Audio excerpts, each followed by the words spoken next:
One of the most intriguing UFO stories occurred in July of 1947 in New Mexico. With me now are Bill Moore, co-author of the Rosswell incident, and nuclear physicist Stanton T. Friedman. Both of these gentlemen have done extensive research on this case. Thanks for joining us. Bill, how many people were involved in the New Mexico incident? We have personal testimonies from about 100 people. One of the most important of these people was Bill Brazel. Brazel's father managed the land where the incident took place. Apparently, a UFO had been caught in a thunder and lightning storm while in the area.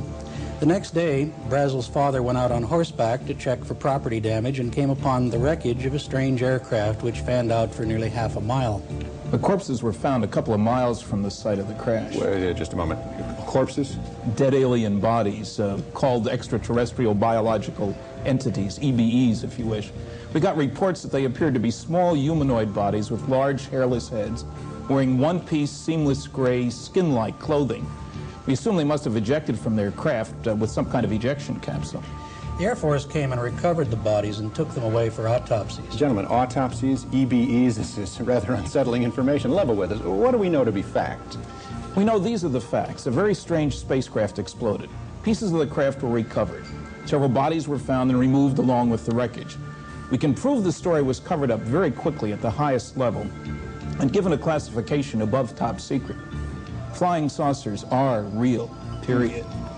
The first person sent by the Air Force to investigate the crash site and to take care of the wreckage was a Major Jesse Marcel.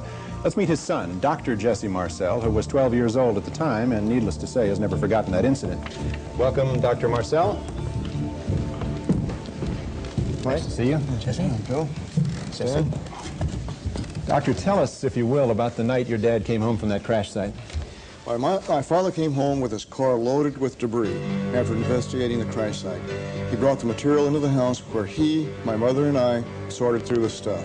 Among the litter was a foil-like sheathing alloy. It was metallic and it looked like the skin of an aircraft, but it was unlike anything I had ever seen.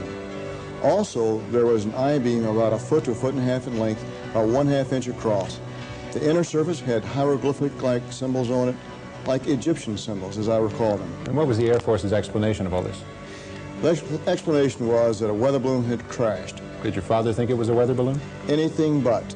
I believe the meaning behind his words was that he suspected there might have been some kind of cover-up. What happened to all this debris you've described? Well, the debris which had been removed was never seen again. It was taken from your house? To Carswell Air Force Base in Fort Worth, Texas. Now, Dr. Marcel, you've examined the material firsthand. You've had a long time to think about it. What is your assessment of the Rosswell incident? I held the material in my hand. It was not from this earth or this universe, or in this universe. That's what I think. We're not alone. Thank you, gentlemen. Now, if this story is true, then we have to rethink the government's role in the history of UFOs. The government, in fact, may have had the answer in their hands